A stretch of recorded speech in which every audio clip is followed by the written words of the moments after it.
Muy bien, ya estamos en el aire juntos, ingresando a este bloque sobre los desafíos de la vida.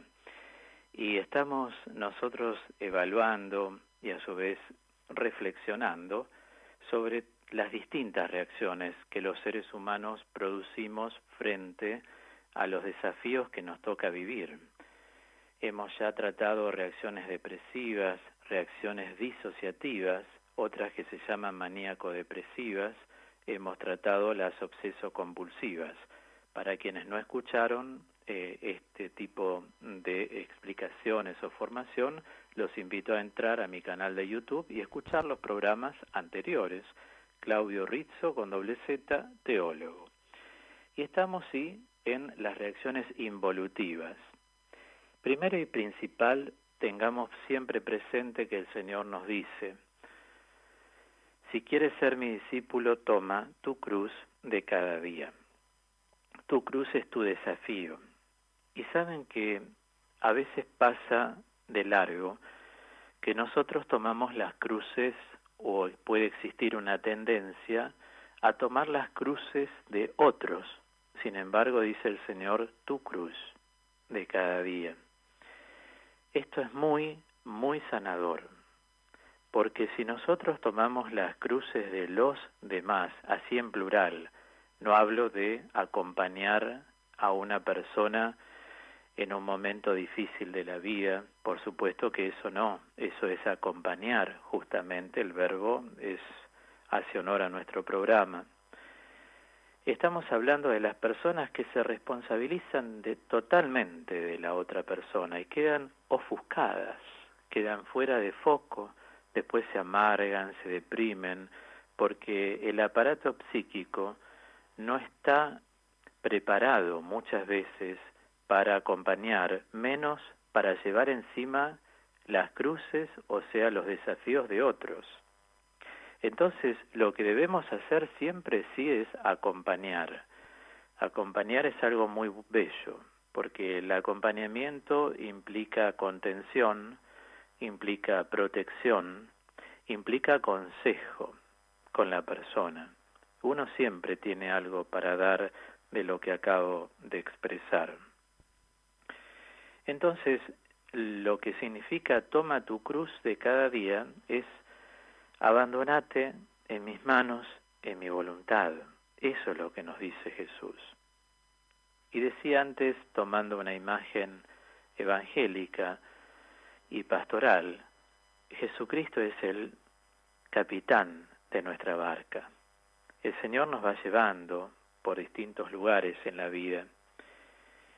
Y en esos lugares encontramos desafíos. A veces es la oficina, a veces es el lugar de trabajo donde cada uno se desempeña. Siempre vamos a encontrar que hay desafíos. Nada es tan simple, pero tampoco nada es tan complejo.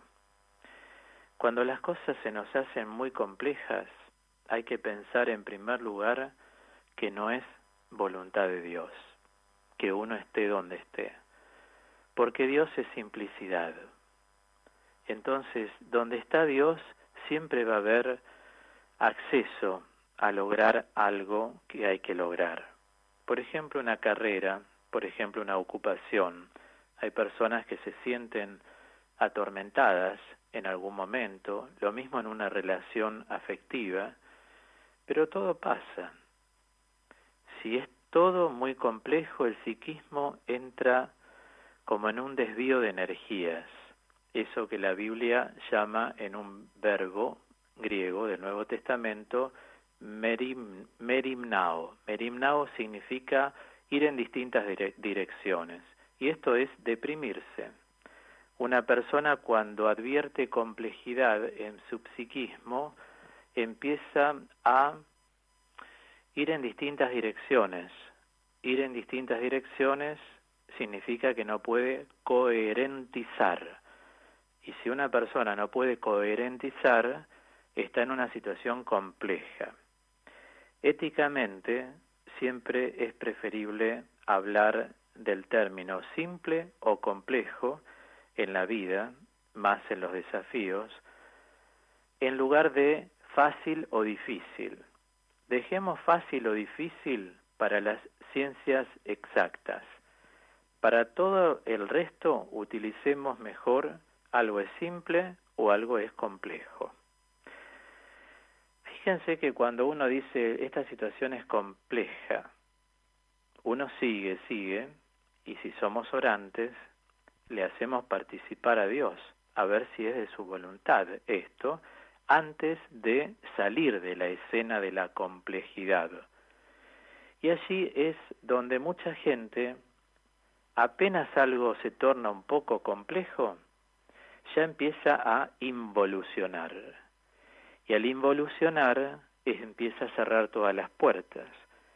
Al cerrar todas las puertas, se queda sin aire. Entonces, tenemos que advertir los cristianos que hay valores espirituales, incluso materiales, que toman rumbos separados en ciertos puntos, digamos, cruciales de la vida. Y el pensamiento se orienta desde el presente en dirección a la eternidad propia de Dios. Entonces, lo que quiero decir es que abrazar este sendero, lo que llamamos el camino, implica coraje. Como dice el profeta, alerta pero ten calma, alerta pero ten calma. Nosotros notamos que las personas, a medida que crecen en la fe, porque la fe hay que alimentarla, y se alimenta básicamente por la formación. No solo de pan vive el hombre, dice Jesús, texto que recuerda del Deuteronomio, sino de toda palabra que sale de la boca de Dios, la Biblia. Pero la Biblia es la fuente principal de la teología, y después con el tiempo van surgiendo otras fuentes que forman lo que se llama la heurística teológica. Heurística es el conjunto de fuentes a las cuales la teología va para hacer ciencia. Recordemos el concepto de ciencia. Santo Tomás de Aquino, que es un gran maestro de teólogos, innegablemente, nos enseña que ciencia es todo aquello que puede ser demostrado a partir de sus causas y razones. Entonces la teología, además de ser bíblica, la teología es espiritual, la teología es moral, la teología es pastoral. Quiero decir, las otras fuentes son principalmente la tradición apostólica que venimos trayendo desde hace 2021 años, 20 años, y el magisterio de la Iglesia. Además, está la patrología, que es el aporte de los padres de la vida espiritual entre los siglos II y IV, tanto de Oriente como de Occidente, la vida de los santos, sus enseñanzas, la realidad coetánea, que es la realidad cotidiana, porque hay dos métodos principales para hacer ciencia teológica. Uno se llama el método deductivo y el otro se llama el método inductivo contextual. El método deductivo se basa específicamente en ir desde la palabra de Dios a la vida de la persona. Así iluminamos nosotros nuestra vida, porque toda nuestra formación, aún la interdisciplinaria, está plagada de Biblia. Cuando ustedes leen mis libros están plagados de citas bíblicas. Pero el método inductivo contextual es un método muy interesante porque lo inductivo es algo bellísimo, es tratar de leer la realidad y desde ahí ver cómo incorporar a Dios. En lugar de ir de Dios a la realidad, desde la realidad ver cómo incorporar a Dios. Algún día les hablaré de esto más abiertamente, pero no quería dejar incompleto los dos métodos teológicos más importantes. Nosotros entonces estamos con los datos que vamos recogiendo entre ustedes y yo aquí en el programa y en la casa de formación y por donde esté, con esta formación que les doy, todos estamos haciendo teología. como les aclaraba el domingo pasado, catequesis es introducción a la fe, teología es profundización de la fe. Entonces digo, abrazar este sendero implica coraje. Pablo vio cómo sus comunidades crecían en el espíritu.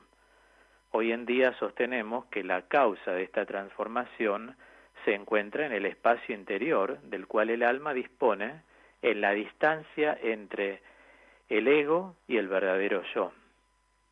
¿Se acuerdan cuando hablé hace un tiempo que varios se quedaron pensando favorablemente?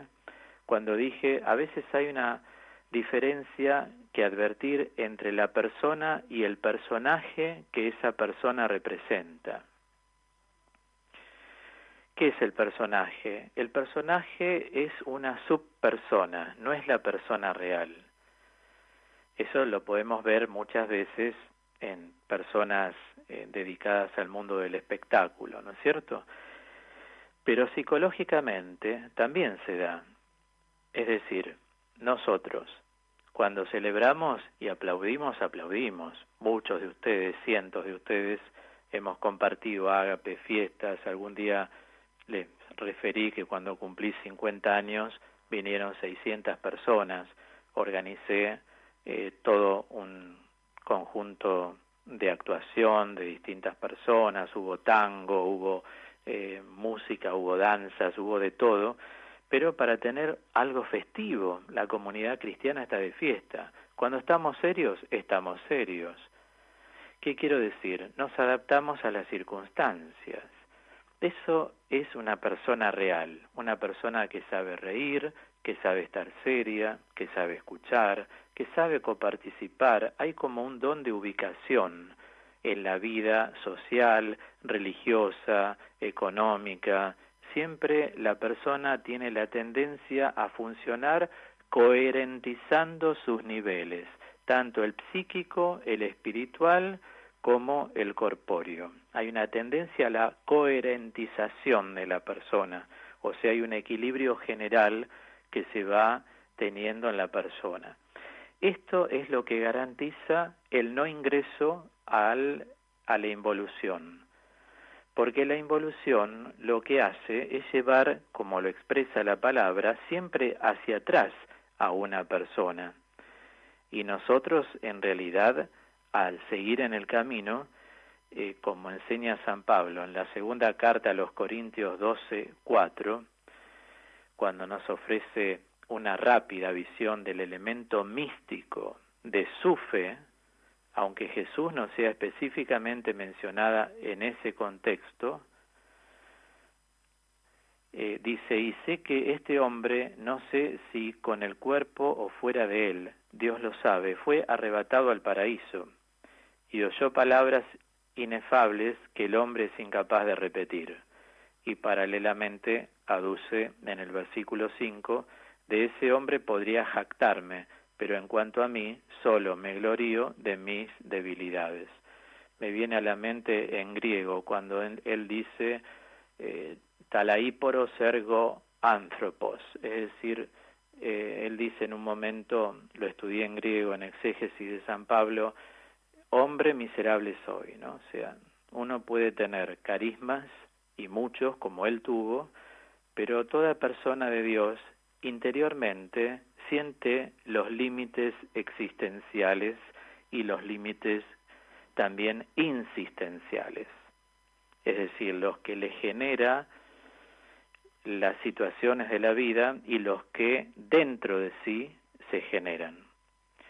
Voy a dar un ejemplo para salir un poco como de un planteo filosófico. Es muy simple mi ejemplo, todos lo van a entender. A veces en la vida, dada la realidad que vive una persona, por afuera la persona ve que llueve, pero interiormente no experimenta en absoluto estar mojándose. ¿Por qué? Porque la persona, como ve desde su interior, ve que tiene realidades complejas, pero interiormente el modo en que las está maniobrando no hacen que su vivencia intrapsíquica y espiritual sea la de una lluvia constante. A veces hemos dicho, uy, pobre persona, lo que está pasando desde afuera. Sin embargo, la persona desde adentro no lo vive de ese modo. Entonces, fuera de la persona llueve, a veces torrencialmente. Dentro de la persona no cae una gota. Por eso, nunca nos tenemos que conectar con lo que uno ve afuera. Siempre tenemos que conectarnos cuando una persona pasa por desafíos importantes con lo que ocurre en su mundo interior. Cuando uno le dice, ¿y vos cómo estás frente a esto? Muchas veces la gente dice, estoy bien. A pesar de esto, por ejemplo, un disgusto, estoy entero, me siento bien, confío en Dios, sé que Él está a mi lado, sé que Él no me abandona. La gente da argumentos de este tipo, entonces ahí tranquilos, no agregar ni una palabra a lo que la persona está viviendo. Les digo esto porque pueden ser ustedes quienes han vivido esto y otros veían como una tragedia lo que a ustedes les pasaba, pero ustedes interiormente estaban muy solidificados en Cristo. Entonces, eso es lo que vale. Y si les pasa con el mundo de alrededor, ustedes observen cómo vive interiormente la persona ese desafío o esos, en plural, desafíos. Puede ser tu hijo, tu hija, tu nuera, tu yerno, tu primo, tu prima, tu amigo, tu pareja. Cada uno fíjese cómo vive interiormente. Nunca se dejen llevar por lo que pasa alrededor, porque las personas, si tienen una determinada vida de Dios, afuera uno ve igual a tragedia. Lo exagero un poquito, permítanme decirles, pero interiormente eso es lo que vale. Lo que sale de la boca es lo que tiene en el corazón. Entonces uno acompaña desde otro lugar. La persona justamente no involuciona, no se retrae en esto diciendo me escapo de esta realidad. No, la mira pero tiene armas espirituales. Y las armas espirituales son propias, me viene en italiano, de la saggezza, ¿no? O sea, son propias de la sabiduría que tiene una persona. Así son las armas espirituales, pero la sabiduría que tiene de Dios. Siempre en contraste, recordemos que el retraimiento es la manifestación de la lejanía que una persona experimente con sus contactos sociales para evitar la ansiedad. La persona que pasa por esta experiencia siempre percibe en su psiquismo amenazas, por eso se va replegando en lugar de desplegarse. Entonces ese repliegue la va asfixiando, es como que uno se ahorca a uno mismo. ¿Se entienden estas palabras? Es decir, al percibir amenazas, ¿qué es lo que surge? Lo que se llama científicamente el estrés. Hoy, como en otra oportunidad, les aclaro, dado que la audiencia se va incrementando, todo estrés no es tristeza, el estrés no es cansancio, el cansancio es fruto del estrés. El estrés es una experiencia que el aparato psíquico tiene frente a amenazas que va advirtiendo. Uy, si me echan del trabajo, ¿qué hago? A esta altura, ¿quién me va a tomar? Algo que escuchamos mucho en nuestro continente latinoamericano, pero también se vivió ahora masivamente en Estados Unidos, en un primer mundo. Es decir, si la persona tiene como único ingreso ese trabajo y lo echan, ¿de qué voy a vivir? Que es el planteo actual concretamente de muchos argentinos. Por eso tienen estrés y como consecuencia del estrés, el estrés produce cansancio. No es lo único que produce cansancio, pero digo, el estrés no es igual decir estoy estresado que cansado. Hay personas que cuando advierten que tienen esa amenaza frente a algo que el psiquismo no puede tolerar, o sea, no puede espadear esa situación, se estresan.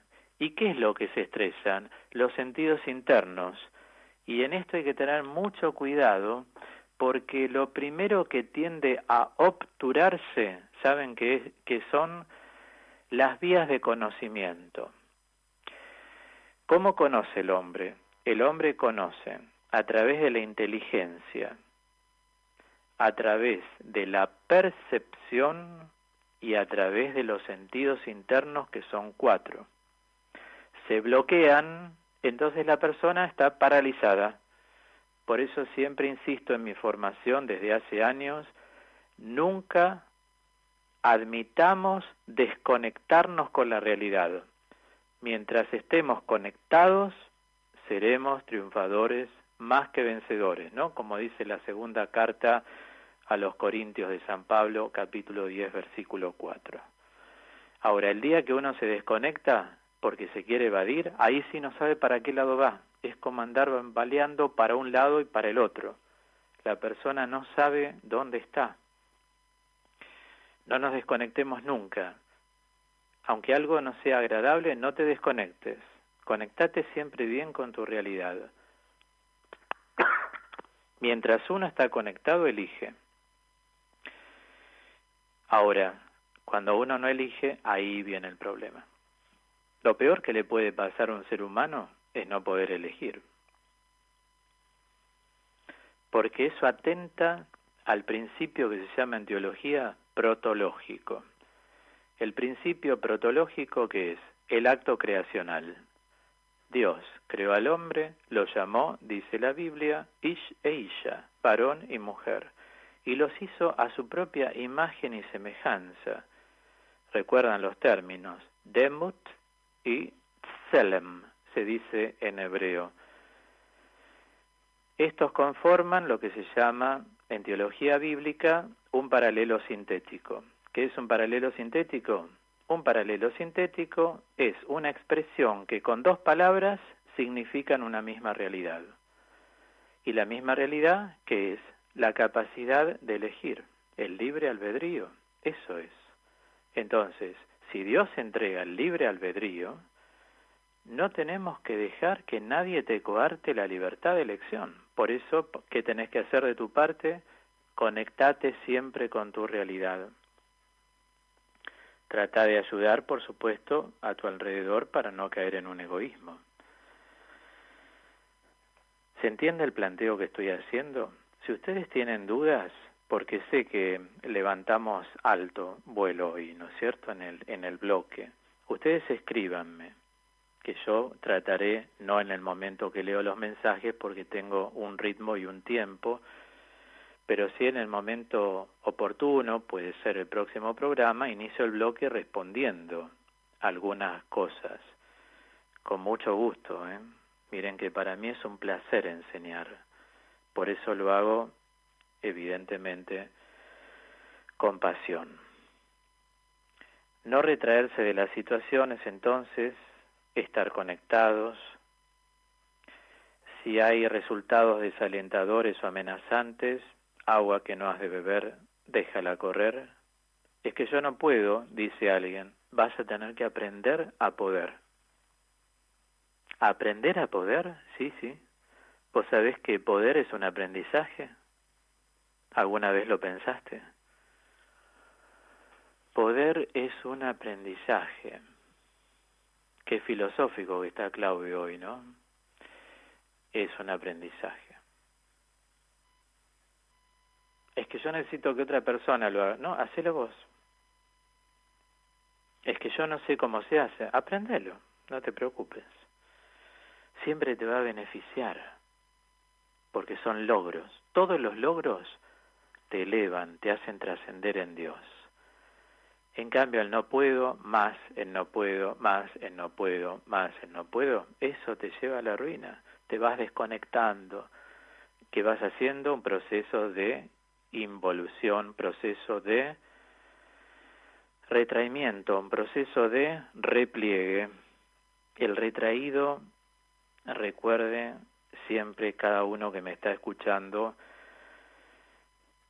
puede que ansíe participar, pero generalmente rehúye. a todas las actividades en las que piensa que puede sufrir una frustración y derrota. Incluso lo digo, pero esto se los digo con buen humor. ¿Lo van a aceptar? Sí, claro que lo van a aceptar. Somos adultos. Hay gente que no deja un mensaje en el contestador de la consigna porque tiene miedo de ponerse nervioso y trabarse. Me lo han dicho. No digo los nombres, lógico. Porque les puede provocar frustración y derrota. No, no es así. Si uno se traba, se traba. ¿Cuál es el problema? ¿Por qué te tiene que salir todo perfecto? Es que yo oigo a los oyentes que graban y hablan con una fluidez. Cada uno es quien es, pero esto no es una selección de personas que graban bien. Cada uno tiene que decir sus palabras.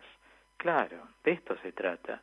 Ahí vas a aprender a poder.